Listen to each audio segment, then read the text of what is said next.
ඉතින් ඔයාට මේකෙන් ගන්න තියෙන්නේ මොකක්ද? ජීවිතේ අවුරුදු ගාණක් යම් දෙයක් වෙනුවෙන් මහන්සි වුණා. අසාර්ථක වුණා. එක්තරා අවස්ථාවක ඔයාගේ මේ සියලුම අසාර්ථක වීම් වල අග්‍රඵලය සාර්ථකත්වය සිද්ධ වෙනවා ගාන. අනිත් මේ ජීවිතේ මිනිස්සෙක්ගේ එන අභියෝගවලට ලස්සන උත්තරයක් දෙන කතාවක් තමයි. මාතෘකාව තමයි ඒකේ තිබ්බ වෙලා චීන උණ ගහක් කියනවා. හරිද? චීන උණ ගස කියලා තිබ්බේ චීන උණ ගස කියන්නේ ළමයි චීනයේ වැවෙන එක්තරා උණ විශේෂයක්. මේ උණ විශේෂය මේ බලන්න අපේ ජීවිතවලට කොච්චර සමීප වෙනවද කියලා මේ කතාව.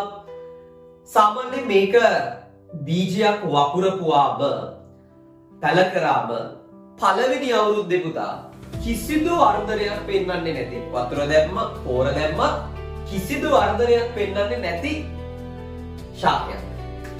දෙවැනි අවුරුද්ද ගත්තත් එහෙම. පළවෙනි අවුරුද්දේ කිසිදු වර්ධනයක් නැහැ, දෙවැනි අවුරුද්දෙත් නැහැ. විශ්වයේ ජනක දේ තමයි 3-4 කියන අවුරුදු වල කිසිදු වර්ධනයක් නැහැ පුතා. කිසිදු වර්ධනයක් නැහැ.